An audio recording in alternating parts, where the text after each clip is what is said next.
Kamalakannan sir, இந்த ஒரு ஒரு ஒரு ஒரு விவசாய சங்க பிரதிநிதி தான் கேட்கிறாரு, பாக்ஸ் போடுங்கப்பா, டபுள் பாக்ஸ்.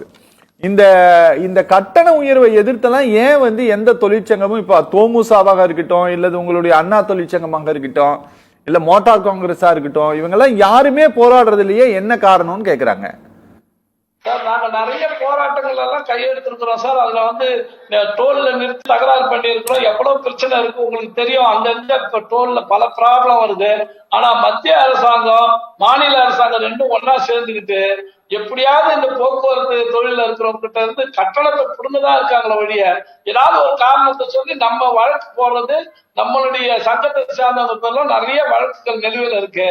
இதெல்லாம் தடுக்கணும்னு சொன்னா அரசு முதல்ல சொல்லி இருந்தது சார், 30 வருஷம் 25 வருஷம் 15 வருஷம் ஒவ்வொரு ரூட்டையும் அந்த காலாவதி ஆன உடனே நாங்க வாபஸ் வாங்கிடுவோம், அந்த டோலை க்ளோஸ் பண்ணுவோம். நாங்க உங்களுக்கே நல்லா தெரியும், தமிழ்நாடு அரசு வந்தப்போ இப்ப அமைச்சர் நேரு அவர்கள் சொன்னாரு, நாங்க கிட்டத்தட்ட 13 டோலை க்ளோஸ் பண்றதுக்கு கடிதம் எழுதிட்டோம்னு சொன்னாரு.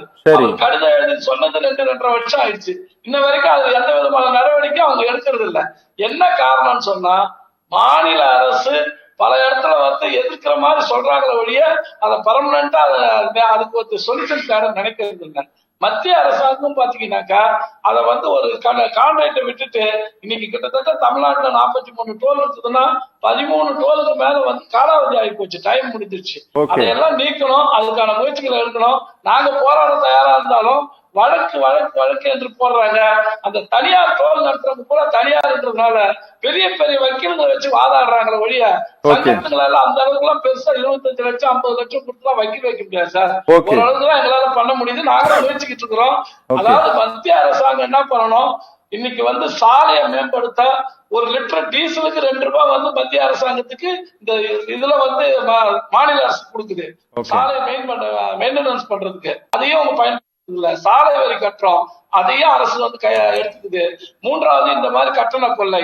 அது எனக்கு என்னன்னா, அந்த ஃபாஸ்ட் ட்ராக்ல போனால்தான் சிங்கிள் கட்டணம், என் பாக்கெட்ல இருந்து கொடுத்தோம்னா அதான் முடியாது டபுள். இது என்ன சார் இந்த உலகத்துல இருக்க? நான் பணம் கொடுக்க தயாரு, வாங்கிக்க அவங்க தயாரா இருக்கணும். இங்க ஒரு கண்டிஷன் சார், அதாவது 3 நிமிடங்களுக்கு மேல ஒரு வண்டி அந்த டோல்ல நின்னா அந்த டோல் வசூலிக்க கூடாதுன்னு சட்டம் இருக்கு.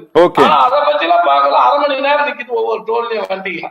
இதெல்லாம் ரொம்ப கடுமையான தண்டிக்கக்கூடிய ஒரு நிகழ்வுகளை அந்த டோல் நடத்திக்கிட்டு இருக்காங்க சார். மாநில அரசும் மத்திய அரசு வேடிக்கை தான் பாக்குற ஒழி அதை பத்தி எந்த முயற்சியும் எடுக்கல.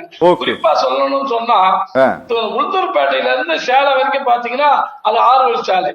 ஆனா டோல்ல வசூல் பண்ணி கொஞ்சம் கொஞ்சமா ரோட போட்டுட்டு இருக்காங்க ஒழிய, ரோட போட்டுட்டு தான் டோல் வாங்கணும்னு சட்டம்.